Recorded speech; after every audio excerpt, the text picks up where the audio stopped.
Hey everybody, and welcome to another episode of Superheroes, Movies, and Superhero Movies. It's a long overdue episode, but better late than never, as they say. Today we're going to be talking about Hellboy, released in 2004, directed by Guillermo del Toro, and written by Guillermo del Toro, with a story by Peter Briggs and Guillermo del Toro, and of course, based on the comic by Mike Mignola? Is that how you say his name? Minola? Don't ask me. Is the G silent? We're going to say the G is silent and say his name is Minola. I don't know. Starring Ron Perlman as Hellboy. Doug Jones as Abe Sapien, with David Hyde Pierce doing the voice, of course. Selma Blair. John Hurt. Carl Roden as Rasputin. Jeffrey Tambor. And that's about it. A couple other people. Couple other faces you might know, but names you might not. This is I'm going to just say right up front, this is a comic that I was not familiar with by the time the movie came out. I had no idea what Hellboy was. Yeah, I didn't really branch out. You know, I didn't buy a lot of comics. I was buying comics in 2004, but I didn't really branch out too much past DC and Marvel. I had a couple of Image comics, but that was about it. So I didn't read Hellboy. So when this movie came out, that was the first I'd heard of Hellboy, and I went into the movie not knowing anything about Hellboy. So Who does Hellboy? Dark Horse? I think it's Dark Horse, yeah. I think. So my Hellboy knowledge comes from this film and the second film. That being said, I did see this in the theater. However, it was the Dollar Theater. My brother and I had been meaning to see it, and just by the time we got around to it, it wasn't in the regular theater anymore, so we went to the cheapy theater, and I enjoyed it. I thought it was pretty good. I thought it was fun. Kind of a sure cool. We didn't see this together? I'm pretty sure I saw it with my brother. Pretty sure. Okay, but I maybe, remember watching it though at our house. Well, we might have when it came out on DVD. Yeah, but I can't imagine not seeing it in theater, and I don't know who I would have gone with besides you, Justin. Well, maybe I saw it twice, and I just don't remember. But I'm pretty sure the first time I saw it was with my brother, and I enjoyed it. Okay. I liked it. We'll stick with that. But it's very possible my memories are wrong, and I saw it with you first, and then he wanted to see it, and I saw it again with him. But anyway. Saw it in theater, liked it. Honestly, before this viewing, though, I hadn't watched it in a few years. And I actually only own the director's cut on DVD, so it had been long enough that I actually don't know what is different from the director's cut in the original. I can't remember what are the new scenes, essentially, the added footage. But that's okay. So you saw this in the theater as well, then, John? I'm not 100% sure, but I'm pretty sure I did, because I really wanted to see it. Right. And back in 2004... I was in college, which meant I was not saving for my future. And if I had an extra $8, which is probably what it was at that time, I'd go see a movie. Yeah. Because that's what you do. Yeah, I can't do that anymore. Star Wars. You're saving up all year for your ticket to Star Wars. Yeah, I will be seeing Star Wars in the theater. I did see... what was the last one I saw? Last movie I saw? I can't remember. The last movie I saw in theaters was Fantastic Four. Really? Yeah, it's been a while. Like I said, I've. Wait, I thought you'd seen Mission Impossible. I thought you saw Rogue Nation. I did see Rogue Nation, but I saw that came out before Fantastic Four. That came out July 31st or something like that, and Fantastic Four was August 7th. Okay, wow. Yeah, that's pretty close. It's just a week apart. Yeah. So yeah, I saw Fantastic Four, and I think that was the last one I saw, which is really sad because that was at the beginning of this month. So I have not seen very many movies this month, but I also feel like I've been extraordinarily busy. Yeah, what's the average number of movies that you get to see a year in the theater? A year? I don't know. This year it hasn't been as many, unfortunately, but it's close to 100. Might be under 100. Yeah, man, you gotta step up your game. That's I know, I really do, especially with the Movie Pass. But and that's the problem. Like, I haven't seen any movies this month, and so I'm not getting my money's worth out of that thing. But and that's what's driving me nuts. We're getting off topic here, but I have this new job, and I get off at 4 p.m. every day. So I should just go see a movie like every day after I get off work. But I don't. I get tired and I go home and I play video games. And then I go to bed at 10 o'clock. Or I have to meet somebody because I'm supposed to edit or something for them. Batman Arkham Knight has taken up a lot of my time. Knight.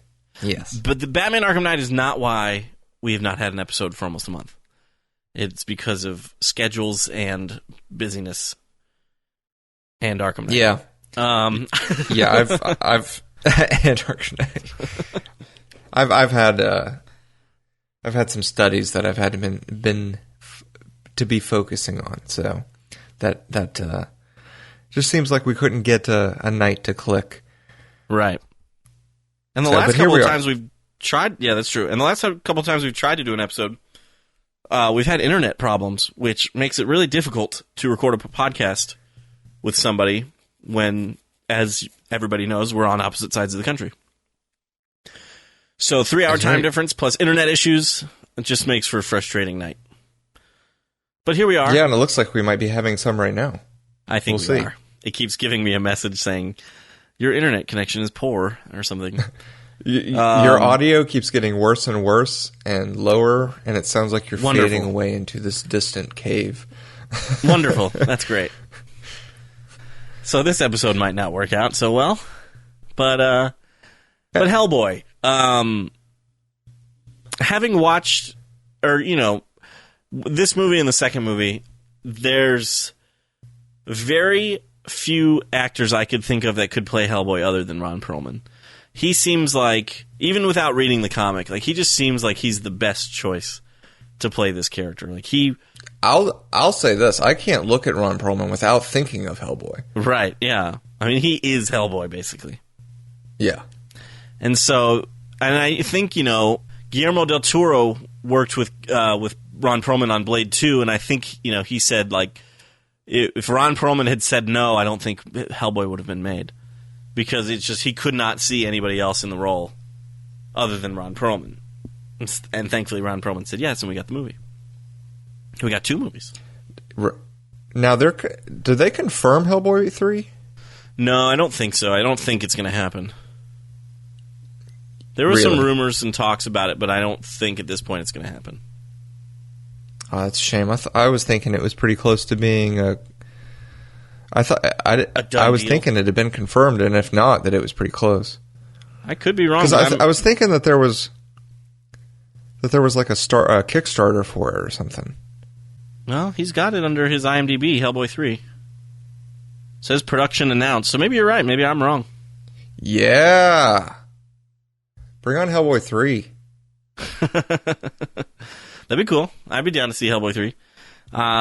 It's been a while since I've seen Hellboy 2, so take what I'm about to say with a grain of salt, but I hope it's better than Hellboy 2. Which I have not seen. I have not seen Hellboy 2. From what I recall, and we'll obviously do an episode on it, from what I recall, it tried to go a little bit more of a comedic route. I mean, this one has some comic moments in it, but it just was it tried to be a little too funny, and I thought it was a little borderline silly. Right. And kind of like Transformers 2. Right. Maybe not that bad. Not quite as bad as that. I would think I would take Hellboy 2 over Transformers 2. But yeah, it wasn't as, fun, I think, as the first movie. The first movie, and like I said, I've only seen the second one once, so I honestly can't remember a lot about it. But with this first film, I really enjoyed a lot of number one, the characters, Abe Sapien and Hellboy, and I really liked the villains, especially I'm probably going to pronounce it wrong because it's been like 3 weeks since I've seen it. What are they? Samael? Yes, the like creatures. Yeah, almost like it's like the Ghostbuster dogs almost, but with tentacles. Right. Yeah. And I was gonna say like the what is it? How do you pronounce it? Cthulhu, or is it? Mm-hmm. Is it Cthulhu? Mm-hmm. Yeah, it's kind of, you can see like some kind of, reference to that almost, What's his name? H.R. Geiger? No, the creator of... Oh, what's his name? Lovegood. Lovecraft? H.P. Lovecraft? H.P. Lovecraft, yes. Yeah. I think that's who I was thinking of, actually, when I said H.R. Geiger. H.R. Geiger is the guy that did, like, the Alien designs and stuff like that. But, yeah. So, like, really cool kind of character designs. I really like it a lot. And I like the whole... One of my favorite aspects of it is this whole, like, kind of underground... Kind of it reminded me of Men in Black a little bit. This society that exists, but nobody knows they exist, and everybody denies that they exist. And so I like how this movie kind of, after the original World War II, like introduction of Hellboy and Professor Broom, I like how it jumps to present day, and Jeffrey Tambor is on like a talk show, and he's like, "Why are all these pictures blurry?" And he's like denying that there's a Hellboy and all that stuff. It's like a Bigfoot type conspiracy theory type thing. And I thought that was really, really cool. I like that a lot. And I think it's funny how in this universe there's Hellboy comics based on like the Hellboy, which I think is pretty cool. Yeah, the opening of the movie with the World War II thing is, I always like. As long as it's not overdone, which it hasn't been really, the Nazi villains.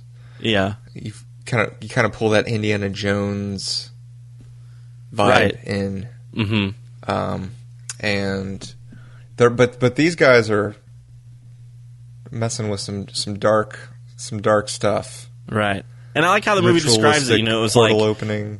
Yeah, it was Hitler. They were saying like Hitler was. Deciding to like test with or experiment with the occult as like kind of a last effort to try to help him with his efforts in the war or whatever, which I thought was interesting. Well, apparently there's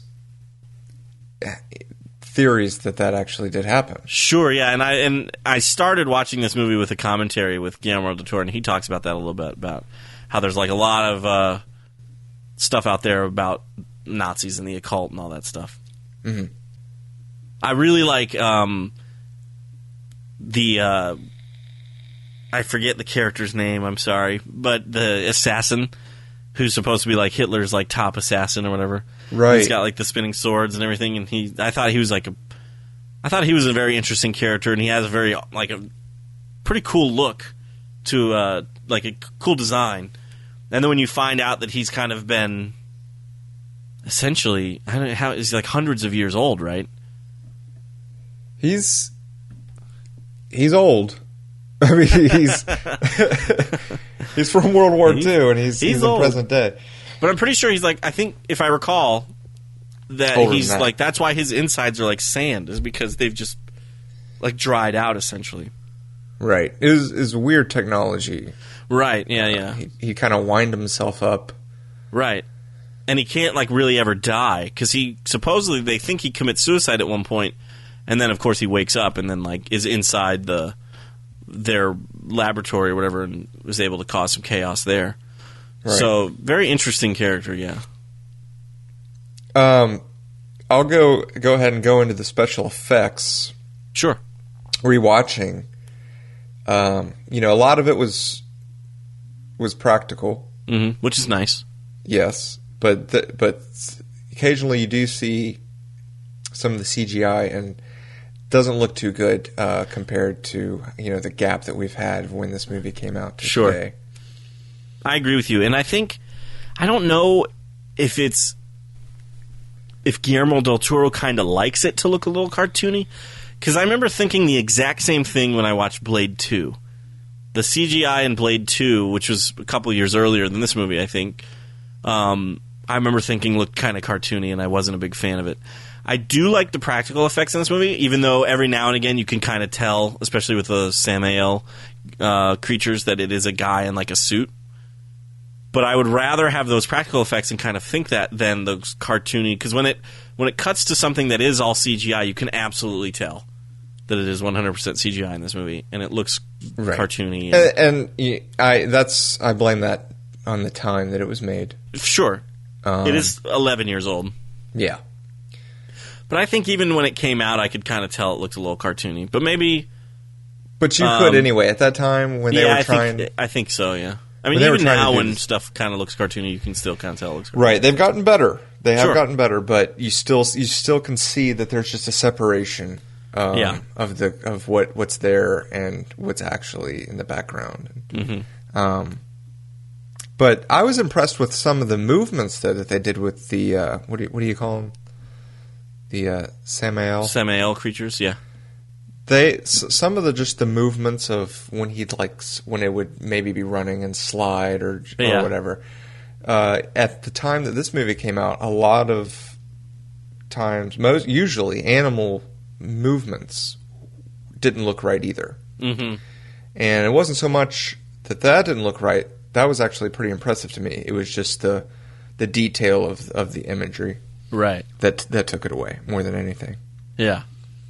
What do you think about? Let's talk about some of the hero characters. We talked about Hellboy, of course.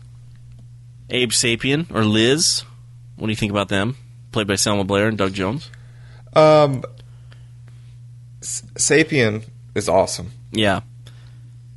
He's a fun character. I like how he's got he's like a little naive, but at the same time he's very, very smart. And I like how he's got like kind of those telepathic abilities, you know, when he touches the professor and shows him like how Rasputin broke into the museum and stuff, he learns that the professor has cancer and whatnot. Right. Yeah, I think Abe Sapien's a really interesting character. I like his finger effect, you know, whenever he holds up his hand, his fingers like spread far further than they're supposed to. But it's it's there. That's not CGI. Right. Mm-hmm. And that just puts the character there for you. As far as Liz, I'm not a big Selma Blair fan. Especially in this movie. Right. She just is kind of dry, and I recognize her as an actress. Sure. Instead of a character. And I can do without her, but the character's needed. Sure. It gives the movie a little comedy, the little love triangle that sort of forms between Liz and Myers and Hellboy. Like, one of my favorite scenes in the movie, even though it's probably one of the sillier scenes in the movie, is when he follows them on their little date. Oh, it's hilarious. And he's like sitting there with the kid, and he's like talking to the kid about what's happening. And then I love when he throws the rock and it hits him right in the face. That part really cracked me up. But yeah, it's one of the things that I thought was, it's like, it's not that her character is underdeveloped, because she has this backstory about, when she was younger, she like killed a whole bunch of people on accident with her flame power, mm-hmm. which is why she kind of almost feels like she has to lock herself up in this institution and everything. But you're right, she does come off a little bit dry, and it's almost to the point where, other than the fact that she's like the only female in the movie, you're like, why does Hellboy have... Hellboy, I guess, has a crush on her because she is the only female that he's like ever known. But Myers like instantly has a crush on her too, and you kind of wonder what draws them to her so much, other than the fact that she's... I don't know. I was gonna say distant, but... yeah. I agree totally. Hellboy, regardless of whether it's the only girl he's ever known, they have an extensive history. Right, sure. And that, I think, is enough. I believe the romance that they have. Sure. But it's not so much of them and the chemistry that they have as much as Ron Perlman. His performance, you could just tell that he really cared about her. Yeah, absolutely. And you also did get a sense of how far back their relationship had gone. Right. And and I would agree with that. And I think that is a testament to Perlman's acting. Because he absolutely does kind of,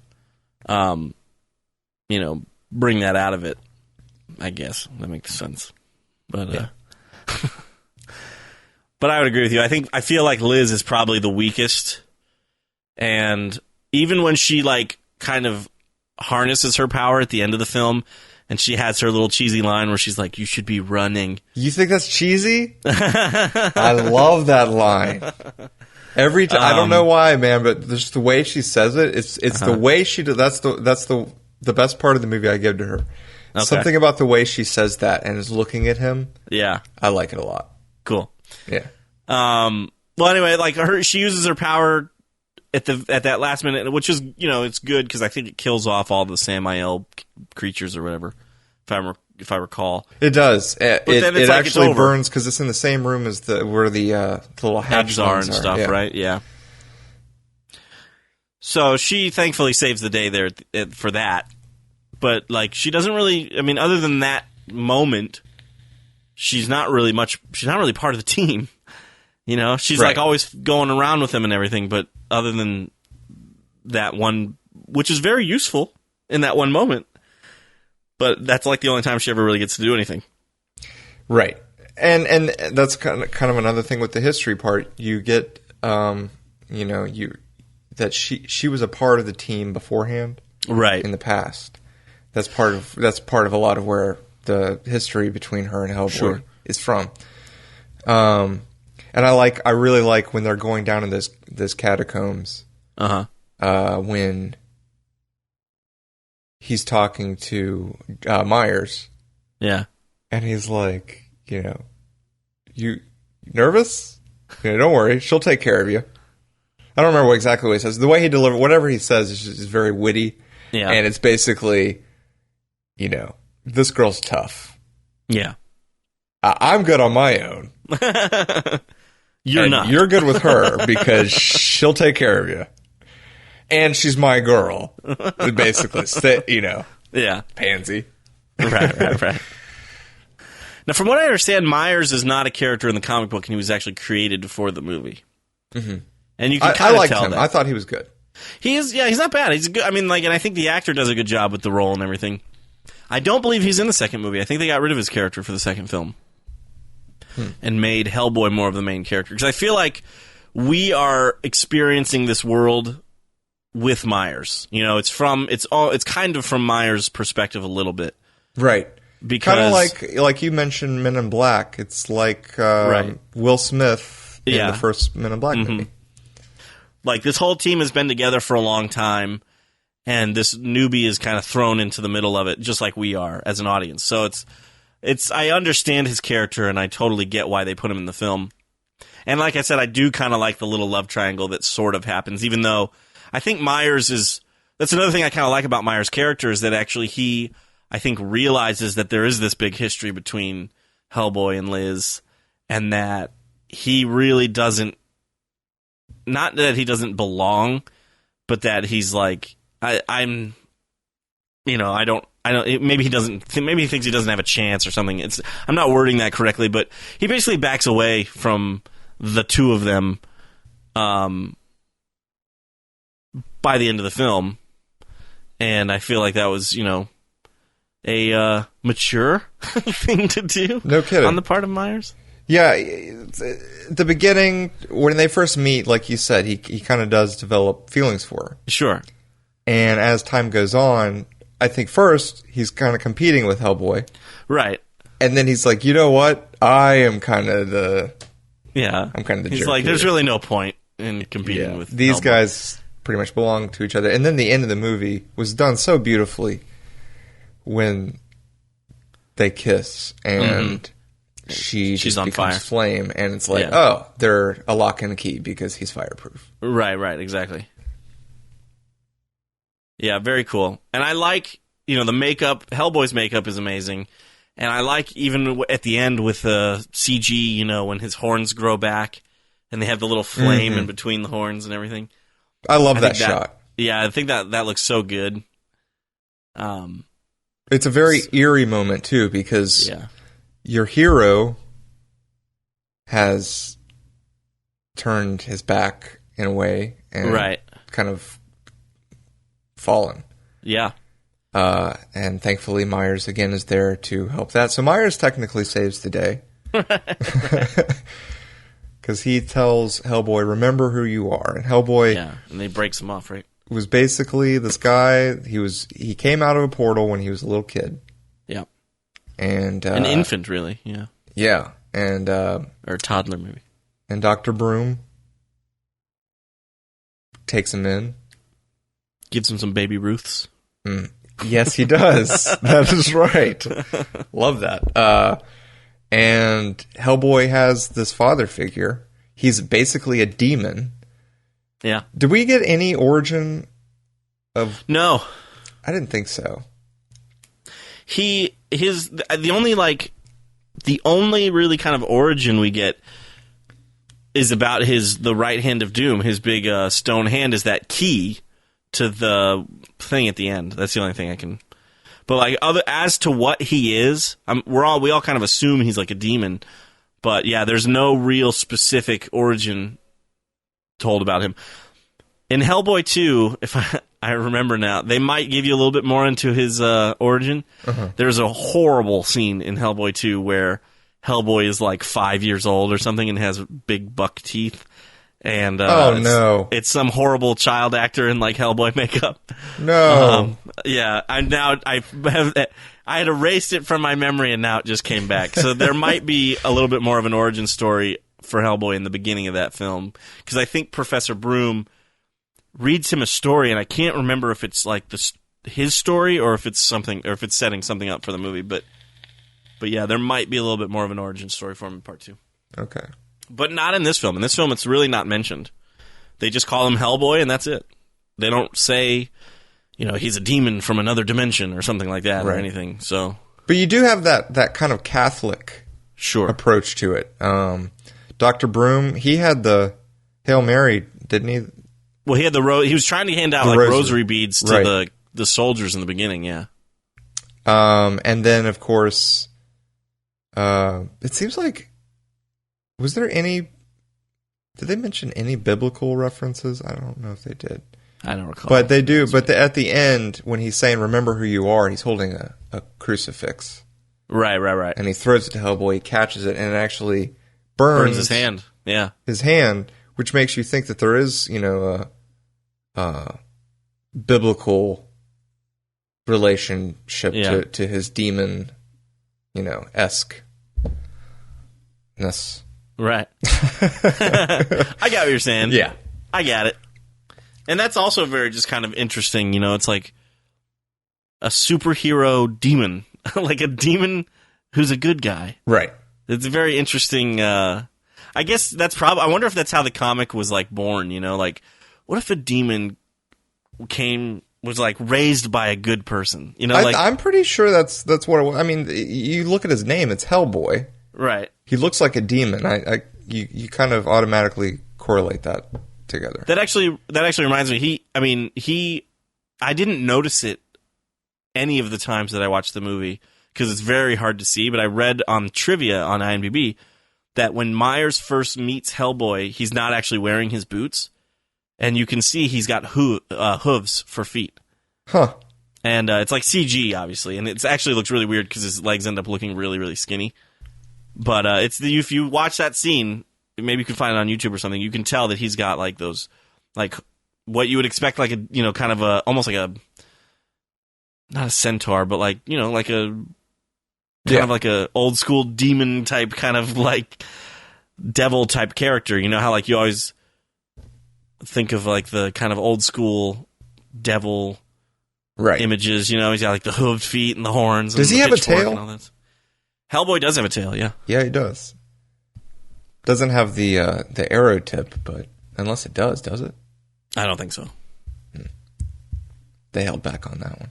They didn't. They didn't want to be too in your face. But I love his full grown horns. Those look good. Yeah, I like the really, big really horns. Yeah. I like how the idea to have the fire in between. Yeah, exactly. I thought it was really like a fire cool halo almost. Yeah. And of course he trying to fit in. Files them down. Yeah. Now I wonder how long do they grow? I'm assuming they do. Like, Maybe like fingernails or something, If he didn't file them down, they just keep growing and then curl. But I don't know. Maybe you'd think once they reached how they look at the end of the movie that they would just stop growing at that point. Yeah. But maybe because he files them, they keep growing. I don't know. Who knows?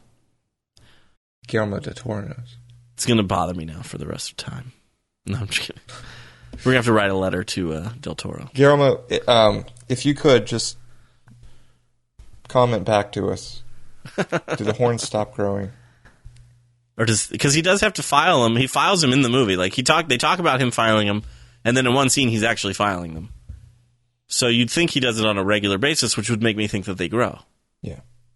But once they're fully formed, would they stop growing? Right. Or has he been filing them down all these years and it took that long just to get down to that point? He's like, I'm almost there. Maybe. Almost there. I've got 3 inches left. Except that he breaks them off so easily at the end of the film. Yeah. Yeah. So he's wasting a lot of time. Right. Just break them off. So I imagine they grow, but who knows? Back to Samuel. The Samuels. Yeah, the Samuels. The Samuels. The Sammies. I liked the concept with that when one dies, two rise. Makes it very hard to get rid of them. Yeah. And I mean that takes me into the comedy of Hellboy, which there's a lot of it, but it's good. It is good, yeah. I think this movie does a good job of blending the comedy and the action and the drama. What made me think of that was when he sees another Samuel, and he's like, "Didn't I kill you already?" Yeah. Yeah, there's 2 more. And just his little his I love his bumps. How often he's like, "Oh!" Because he's in a car, and it's funny, but when this one happened, it really made me realize why it was funny. Is he's in a car and they hit like a bump, and he hits his head and does that, and I'm like, you've got this hulking, gigantic guy that's getting he can beat up monsters and everything, but he gets a bump on the head and he just bursts out with pain. It happens so much. One of my favorite kind of moments in the film, because it is also, it's not quite Indiana Jones-ish, which is what I was going to say, but it's somewhere kind of in there, which is when they go to Russia and he resurrects that corpse, which has the noose around its neck. I thought, I like the design of that, and I just like the idea of this. I like how unhappy that corpse is to be resurrected. I think that was kind of a good little, unfortunately, moment. To me, the CGI really takes away from that whole bit. But it's a puppet, right? When he's like, so most of the time when he's carrying him, it's like the puppet, or is it CG? It is a puppet, but I think there's a lot of CG done to it too. Gotcha. I think especially when it's like looking around and everything. Right. There's a couple moments, where I was like, that's definitely a puppet, but most of the time I was like, it just doesn't look right. It's a cool idea. It's a cool idea, definitely. Yeah, I like the concept, I guess. Mm-hmm. My memory of that scene, I thought he was around for a lot longer than he was. I was actually surprised at how quickly Hellboy hands him to another guy, and then that guy dies, and the corpse goes down with it. And I think he says something like, "I wish I had stayed dead," or something like that as he's falling. But I was surprised at how quickly they got rid of that character. Because I don't remember it being that way. I thought he kind of stuck around until they got into the catacombs and stuff, but I guess I was wrong. Mm-hmm. He just points him in the right direction, essentially, and then he's pretty much no longer needed. So. Yeah. He doesn't even try to save him. No, he's just like, see you, dude. You're already dead. One of my favorite parts is at the end as well, when... what is he, Manning? He was like, I guess he was like the department head, Right, what was it called? The BPRD. Yeah. I don't know if he was like I think he worked for because it's the BPRD is like a part of the CIA, right? Or the FBI? It's I think it's the FBI, because Myers is an FBI agent. Well, I think he's getting transferred. Right, but wouldn't it still be... Okay, well, it doesn't matter. So I think Manning might work for the FBI, and he might be like kind of he might oversee the BPRD. Right. And you mentioned him earlier, when he's discarding all the theories and rumors in the pictures. Mm-hmm. I liked him a lot too, especially towards the end. You really get that. You get it in the middle of the movie too, when Hellboy kind of throws that fit. That's my favorite moment with Jeffrey Tambor in this movie is when they're arguing about something. It's when Liz finally decides to come back to BPRD, and he throws something through the wall, and Jeffrey Tambor comes stumbling out, and he's like, he needs to be locked up. Yeah. He needs to be... And then Hellboy comes towards him, and he's like, locked up. And he, like, runs away. And then at the end, you've kind of got that moment, too, where he's like, I am in charge. You will listen to me. And then the bridge collapses. And he kind of puts his hand on Hellboy's chest, like, if I fall, please grab me. and then after the battle's won, my favorite part and with him and Hellboy is when he's like, you don't light a cigar with a lighter. You light it with a match. They have a little moment. He lights his cigar for him. Yeah. Very cool moment. I like that too. He's a really good actor, Jeffrey Tambor. Yeah. He's one of those actors you see everywhere. Yeah. And he does a great job in everything he does. Yeah, I never see him in a movie and I'm like, oh, not him. Right. I'm like, right. sweet. I don't think I've ever said that about Jeffrey Tambor. That's very true. Oh God, not him. You put him in everything. Excellent actor. Yeah. He's one of those underrated kind of character actors. He is, but everyone knows who he is. Right, yeah, and he's getting a little bit more recognition now. He had that TV show. He won a Golden Globe for it, I think, last year or something. It was an Amazon show, Transparent, I think. Right. So he is getting a little bit of recognition for his work. But yeah, for a long, he's been around for forever. He's one of those. If you look at his IMDb, he's probably got like 400 credits or something. Yeah, I'm looking now to see what was probably the first movie I remember seeing him in, which is probably early 90s. He was in City Slickers? I don't remember that. Meet Joe Black. I never saw Meet Joe Black. You haven't seen Meet Joe Black? Nope. Never saw Meet Joe Black.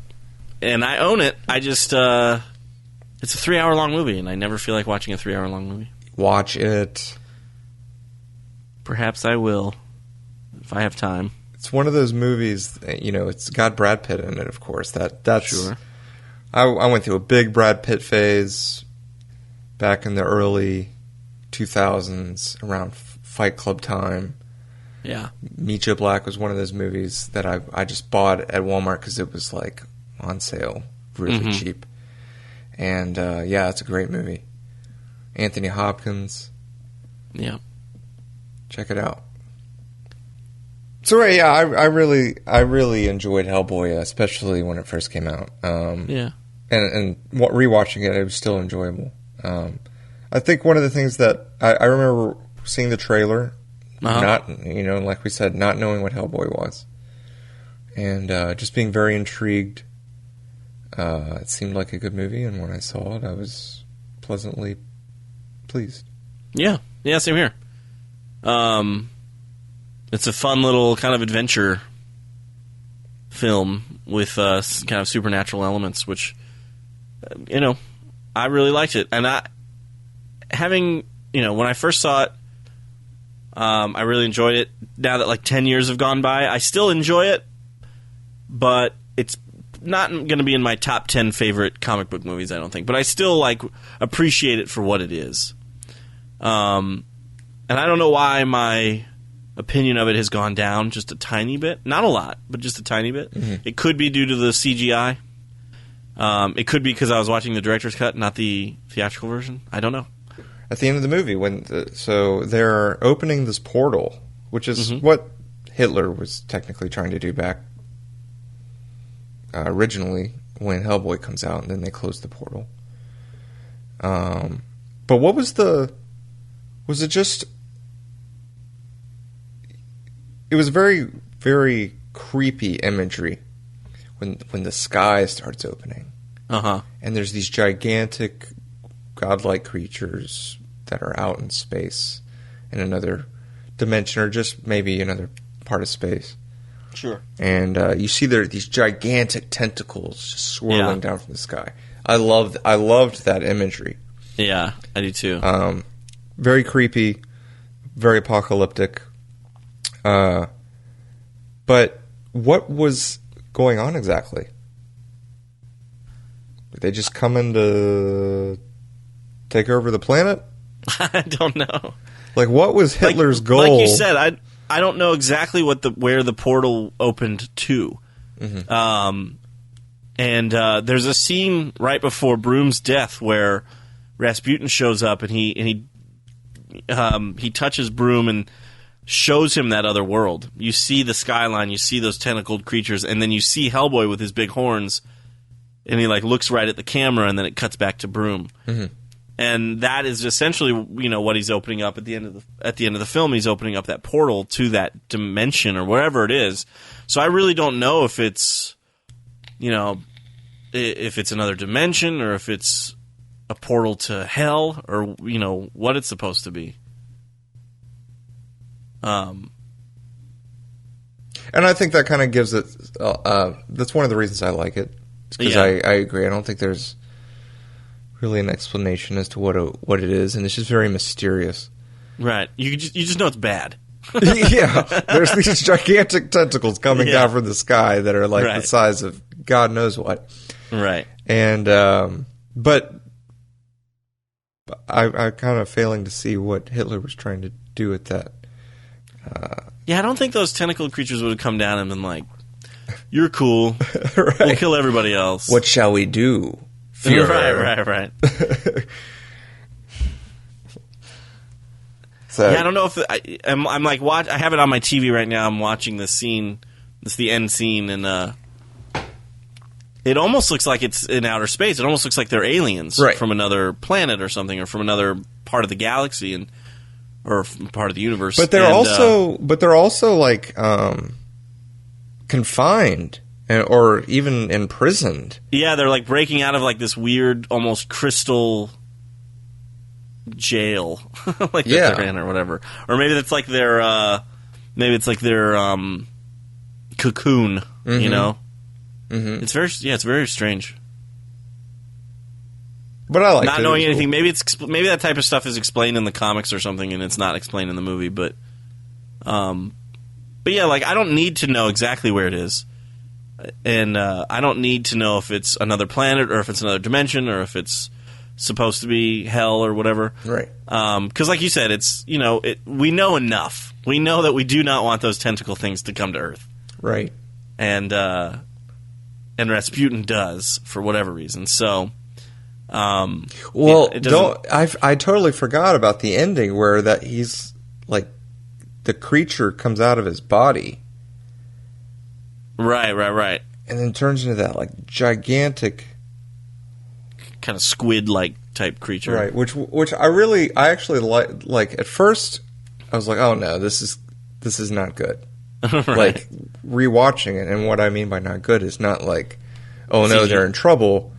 It was right. "Oh no, this what has the movie done?" this might get cheesy. Yeah, exactly. But as he grew, I kind of liked it. And I really liked the way they finished him off by Hellboy sacrificing himself with a handful of grenades. Yeah. And he just swallows them up. No idea what's about to happen. And then you just see the explosions happening in his stomach, and it just boom. So perhaps I've forgotten, we can cut this out if you can remember, and I'm just not remembering correctly. But why does that creature come out of Rasputin?